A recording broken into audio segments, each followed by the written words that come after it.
सुनो मेरे भाइयों और बहनों, मैं अब हिंदू नहीं हूं और अछूत भी नहीं हूं। मैं एक मुक्त मानव हूं।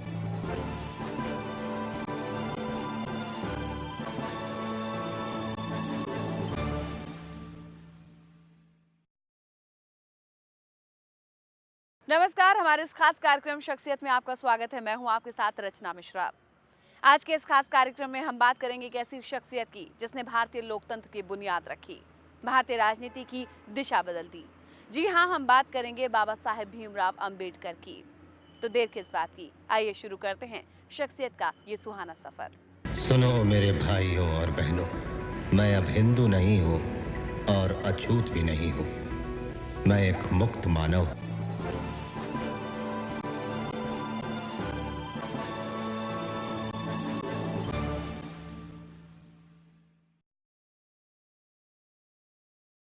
बाबा साहेब भीमराव अंबेडकर उन लोगों की आवाज थे जिनके पास जुबान तो थी लेकिन आवाज नहीं। बाबा साहेब उन लोगों के लिए ढाल थे जिन पर कभी भी कोई भी सदियों से अत्याचार करके चला जाता था। बाबा साहेब भीमराव अंबेडकर ने ऐसे दलित समाज के लिए हर मोड़ पर लड़ाई लड़ी, और ये लड़ाई सिर्फ सड़क पर रहकर नहीं बल्कि पत्र पत्रिकाओं के माध्यम से बाबा साहेब भीमराव अंबेडकर ने इसे बौद्धिक लड़ाई बना दिया। जहां मेरे व्यक्तिगत हित और देश हित में टकराव होगा, वहां मैं देश के हित को प्राथमिकता दूंगा। लेकिन जहां दलित जातियों के हित और देश के हित में टकराव होगा, वहां मैं दलित जातियों को प्राथमिकता दूंगा।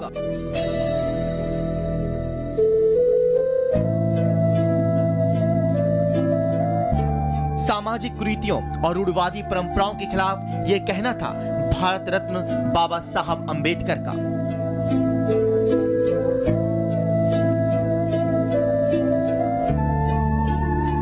महात्मा बुद्ध के बाद भारत भूमि पर अगर किसी ने धार्मिक और सामाजिक क्रांति की आग लगाई तो वो थे doctor Bhimrao Ambedkar.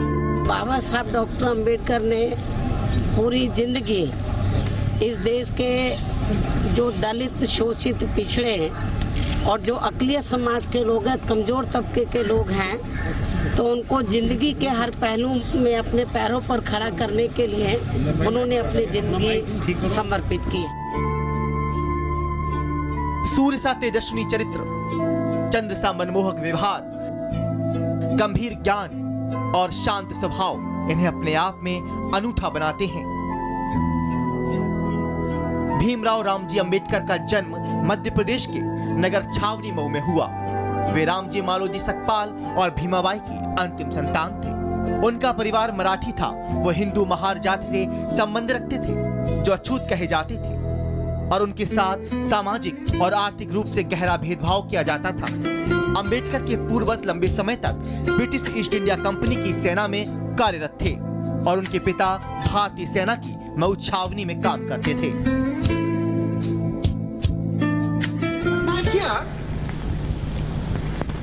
Which I must express clearly is this: our difficulty, as I said, is not about the ultimate future.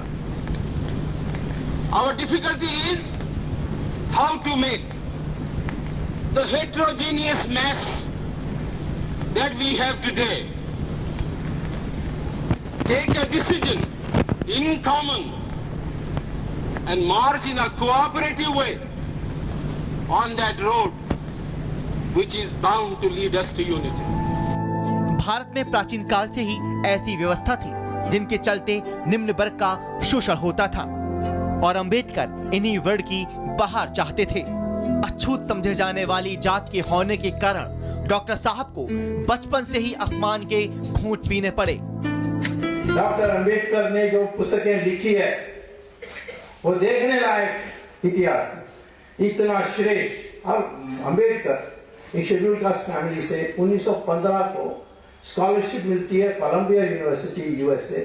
वहां जाकर पीएचडी लिखता है इकोनॉमिक्स में, फर्स्ट क्लास पीएचडी लिखे। मैंने उस थीसिस को पढ़ा है। हिंदुस्तान के इतिहास में जो उन्होंने सेमिनार्स में डट के भारत की एकता के लिए बोली है और लगातार बोलते हैं। लेकिन इलेक्शन आजादी के बाद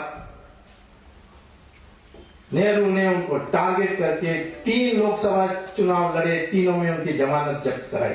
बाबा साहब अम्बेडकर सारे नेताओं से अलग इसलिए थे कि सारे नेता उस समय भारत की जो समस्याएं थी उन्हीं समस्याओं का हल निकाल रहे थे। डॉक्टर अम्बेडकर ने कहा कि आप यह भी ठीक है, पर फ्यूचर में समस्याएं जो आएंगी उसका हल भी हमें निकालना होगा। उन दिनों निम्न वर्ग के लोगों को किसी भी तरह का कोई अधिकार नहीं था। वो ऊंची जाति वालों की जागीर समझे जाते थे। बावजूद इसके कोल्हापुर के महाराज ने इन्हें अपना राजनीतिक सचिव बनाया। लेकिन यहाँ भी बाबा साहब की जाति आड़े आ गई और ऊंची जात के लोगों ने उनका आदेश मानने से मना कर दिया। राउंड टेबल कॉन्फ्रेंस में जो 3 बार लंदन में हुई, वहाँ पर जाकर के दलितों की आवाज उठाई और जब वहाँ से साइमन कमीशन आए, साइमन के कमीशन के सामने उन्होंने मांग पत्र पेश किया कि दलितों की हालत बहुत ज़्यादा खराब है और हम शुक्रगुजार हैं साइमन कमीशन का और ब्रिटिश हुकूमत का कि बाबा साहब को मौका दिया लंदन की गोल मेज में आने का, आमंत्रित किया। उन्होंने आवाज उठाई। साइमन कमीशन के सामने जो दुर्दशा रखी दलितों की, उस कमीशन ने उसको सोचा और कंसीडर किया। 1917 में बाबा साहेब मुंबई लौटे तो उनके मन में एक ही सवाल था, भारत की 1/3 आबादी को छुआछूत से मुक्त कराना। अछूतों को आर्थिक, सामाजिक, राजनीतिक समानता दिलाने के लिए वो अपना सब कुछ दांव पे लगा देना चाहते थे। इतने पेनफुल एक्सपीरियंस को अंबेडकर ने उस समय झेला था। उनको बैलगाड़ी से निकाल दिया गया जब गाड़ीवान को मालूम हुआ कि अछूत हैं। उनको बड़ौदा में मकान के किराए नहीं मिलते थे और जब एक पारसी के यहाँ रहना शुरू कर दिया और पारसी को बाद में मालूम हुआ कि अनटचेबल है, जो अमेरिका से पीएचडी करके आया हो उसको उस मकान मालिक ने अपने मकान से बाहर निकाल दिया। तो कितना क्रूर भारतीय समाज रहा उस समय है? और इतनी चीजें जब अंबेडकर को झेलनी पड़ी तो आम दलित रहा होगा, उसके साथ कैसा व्यवहार होता रहा होगा। इसीलिए कोल्हापुर के सहयोग से उन्होंने मराठी भाषा में मूक नायक नाम का पत्र निकाला और बाद में उन्होंने बहिष्कृत भारत और जनता नाम की साप्ताहिक पत्रिका का संपादन किया, जिसमें वो अपने लेखों के जरिए जन जन की आवाज बन गए और दलितों के भगवान के रूप में भारत के सामने आए।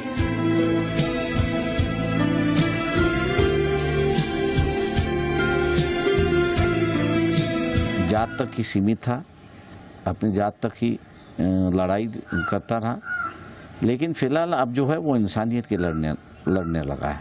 तो ये मैं कह सकता हूँ कि ये सबसे बड़ी देन बाबा साहब की है कि जिन्होंने उस इशू को बढ़ाया, इंसानियत की इशू को बढ़ाया। वो आज मेरे ख्याल से मूल पकड़ चुका है और अब हर कोई व्यक्ति, हर कोई पार्टी अब कह रहा है कि इंसानियत की बात करो, जात और धर्म की बात हम लोग मानने के लिए तैयार नहीं है। दिन जैसे बढ़ते जाएगा, साल जैसे बढ़ती जाएगी, वैसे बाबा साहब की रेलेवेंस और बढ़ती जाएगी। क्योंकि इकोनॉमी की बात अगर दोबारा ऐसे कर लूँ तो अब लोग कह रहे हैं कि इकोनॉमी को ह्यूमैनिटेरियन एंगल होना ज़रूरी है। अब ह्यूमैनिटेरियन का एंगल देना है तो यहाँ से सबसे बड़ा अगर ह्यूमैनिटेरियन अगर रहा है तो बुद्ध रहा है। तो उसकी जो फिलॉसफी है उस फिलॉसफी के आधार पर आपको आना होगा। तो मैं जैसे कहा कि साल बढ़ते जाएंगे वैसे वैसे रेलेवेंस डॉक्टर बाबा साहब की बढ़ती जाएगी।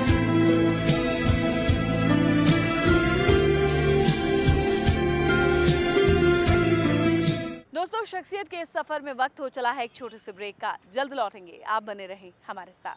सुनो मेरे भाइयों और बहनों, मैं अब हिंदू नहीं हूँ और अछूत भी नहीं हूँ। मैं एक मुक्त मानव हूँ।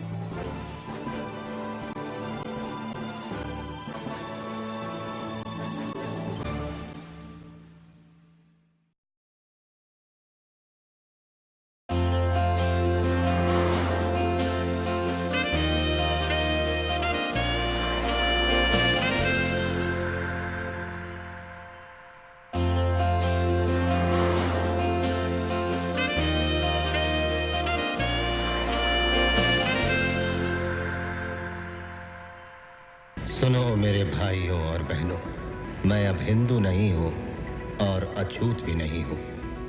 मैं एक मुक्त मानव हूं।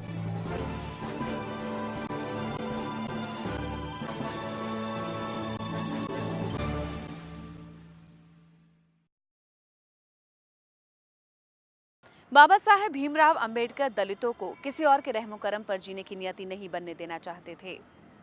बाबा साहेब भीमराव अंबेडकर उनको हिंदू धर्म के उस वर्ण के रूप में भी स्वीकार नहीं करना चाहते थे जो उन्हें सिर्फ गुलाम मात्र माने।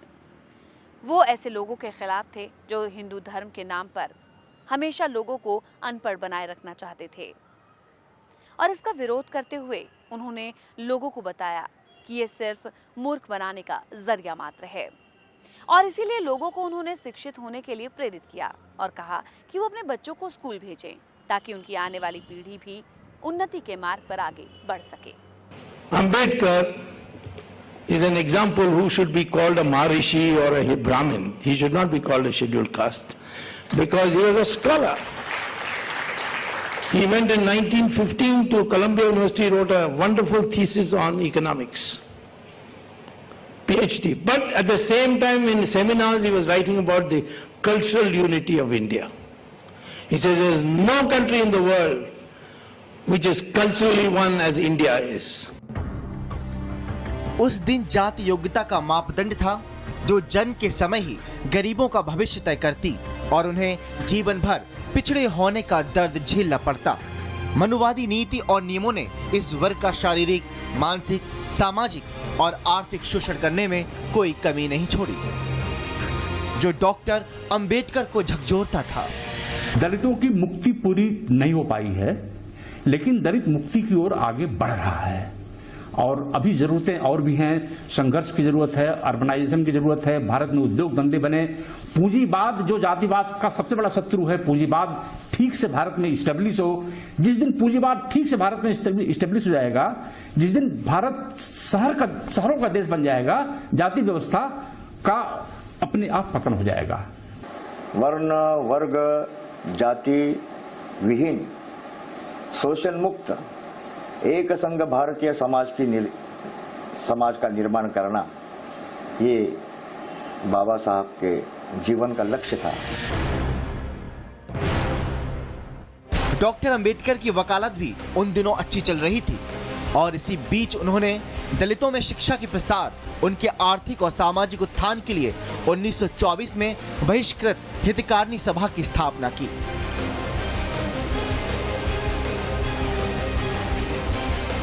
बाबा साहिब ने लोकप्रियता और समाज के प्रति उनकी सेवा भावना को देखते हुए उन्हें 1926 में बम्बई विधानसभा, मुंबई विधान परिषद का सदस्य मनोनीत किया गया। डॉक्टर अंबेडकर हर कीमत पर सदियों से चली आ रही दलितों की समस्या को खत्म करना चाहते थे, चाहे वो छुआछूत की हो, अशिक्षा की हो, गरीबी की हो या फिर सामाजिक बहिष्कार की हो। बाबा साहेब अंबेडकर ने इसके लिए आंदोलन की रूपरेखा तैयार की और नासिक के कालाराम मंदिर में दलितों के प्रवेश के लिए बाबा साहेब ने मुहिम चलाई। 1927 में उन्होंने तालाब से दलित के पानी लेने पर लगी रोक हटाने के लिए आंदोलन की अगुवाई की। महाड़ के 14 तालाब से जो संघर्ष बाबा साहब ने शुरू किया, उनके संघर्ष की शुरुआत ही वहां से हुई।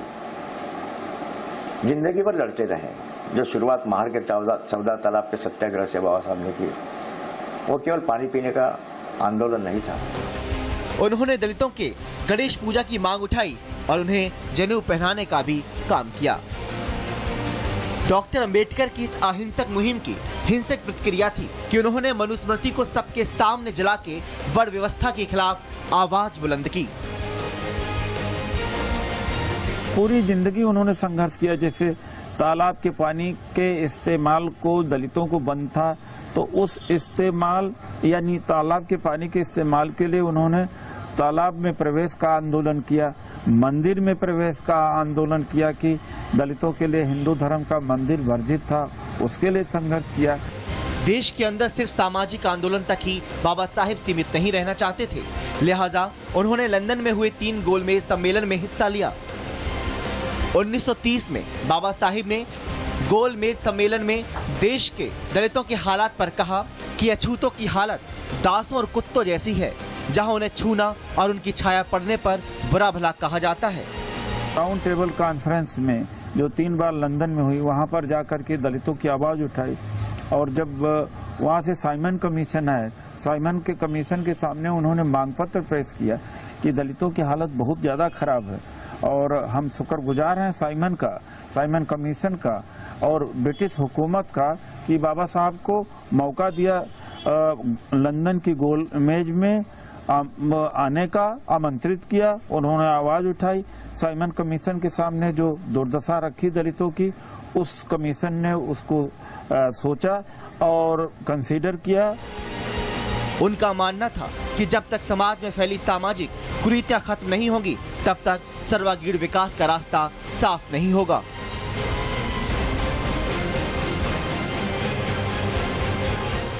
बाबा साहेब भीमराव अंबेडकर का वो विजन ही था जिसने एक खास वर्ग यानी दलित वर्ग को मुक्ति धारा में शामिल कराया, भारतीय राजनीति का एक अहम हिस्सा बनाया। बाबा साहेब भीमराव अंबेडकर दलितों के सामाजिक सरोकारों को पूरे जोर शोर से उठाते रहे हैं। दलितों को उनका सम्मान मिले, उनका हक मिले, इसके लिए उन्होंने आंदोलन भी चलाया। लेकिन कहीं ना कहीं बाबा साहेब भीमराव अंबेडकर के मन में ये बात थी कि जब तक सत्ता में दलितों की भागीदारी नहीं होगी, तब तक दलितों का उद्धार नहीं हो सकेगा। जहां एक तरफ पूरा देश आजादी की लड़ाई लड़ रहा था, तो वहीं दूसरी तरफ बाबा साहेब भीमराव अंबेडकर दलितों की लड़ाई लड़ रहे थे।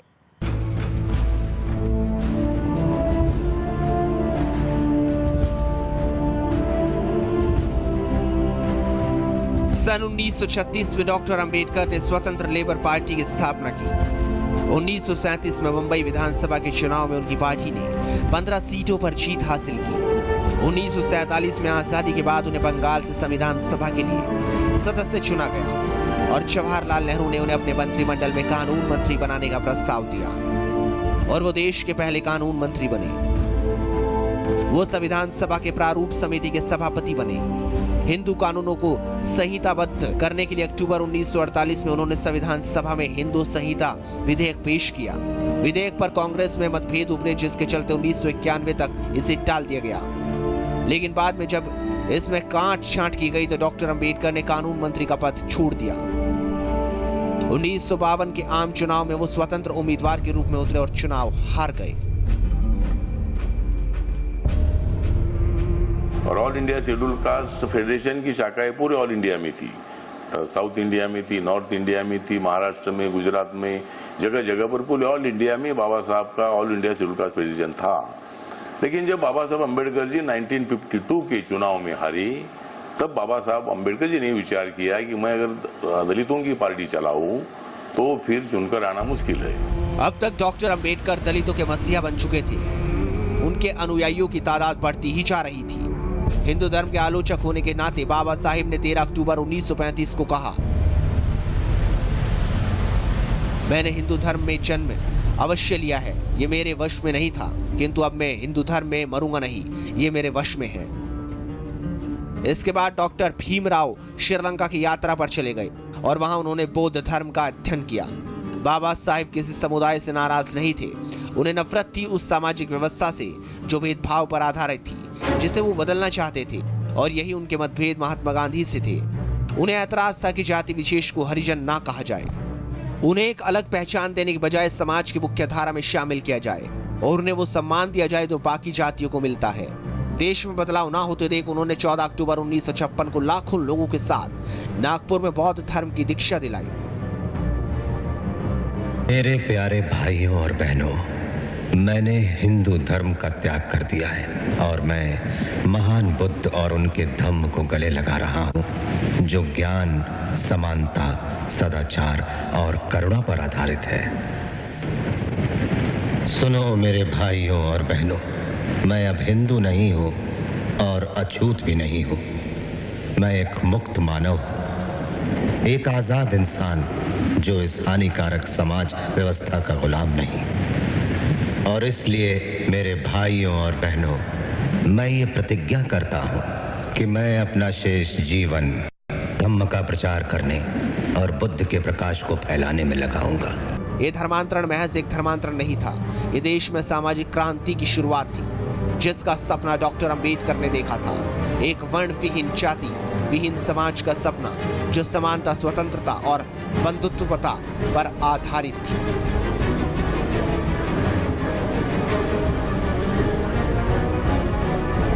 Bureau report, VIP news. शख्सियत के इस सफर में फिर से वक्त हो चला है एक छोटे से ब्रेक का। ब्रेक के बाद बताएंगे आपको कि डॉक्टर भीमराव अंबेडकर ने कैसे लड़ी दलितों की लड़ाई। बने रहें हमारे साथ। सुनो मेरे भाइयों और बहनों, मैं अब हिंदू नहीं हूँ और अछूत भी नहीं हूँ। मैं एक मुक्त मानव हूँ।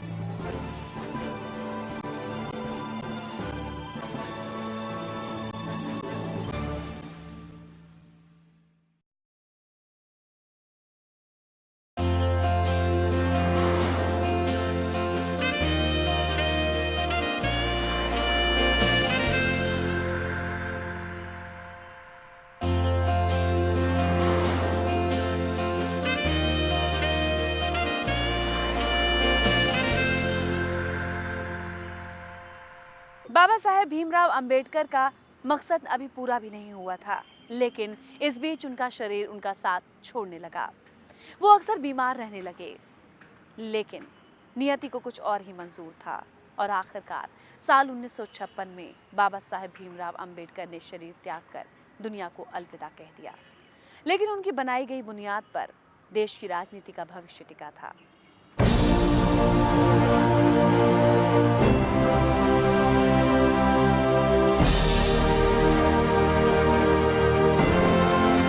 बाबा साहेब दलितों के लिए बहुत कुछ करना चाहते थे, लेकिन बीमारी के चलते राजनीति में उनकी सक्रियता कम हो गई।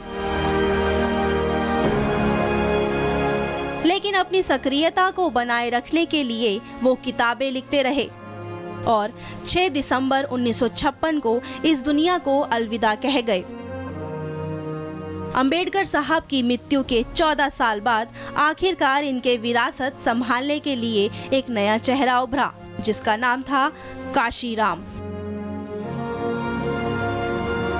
जिसके आधार पर जाति बनी है, जाति चलती है, तो उस जाति का आधार का वो शिकार बने हैं, विक्टिम्स ऑफ द सिस्टम, या जाति के आधार पर जिनको गिराया गया है, अपमानित किया गया है, पिछाड़ा गया है, तो ऐसे लोगों को संगठित करके जाति की जो इवल इफेक्ट्स है, उसकी जो बुराइयां हैं, उसका मुकाबला करने के लिए मैंने इनको तैयार किया है।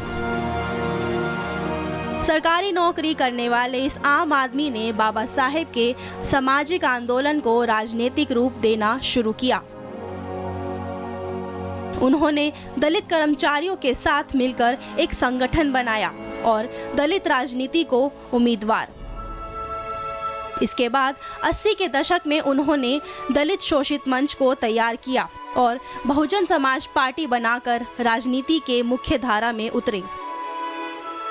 काशीराम ने दलित राजनीति के लिए बाबा साहेब अंबेडकर को गले लगाया और उसके बाद डॉक्टर अंबेडकर की भारतीय राजनीति में एक बार फिर प्रासंगिक होते चले गए और आज भी दलित जातियों के लोग बाबा साहेब अंबेडकर के नक्शे कदमों पर चलते हैं और उनके बनाए नियमों को मानते भी हैं। आजादी की लड़ाई के दौरान तमाम नेता देखे गए, उनके वारिसों को धीरे धीरे खत्म होते देखा गया।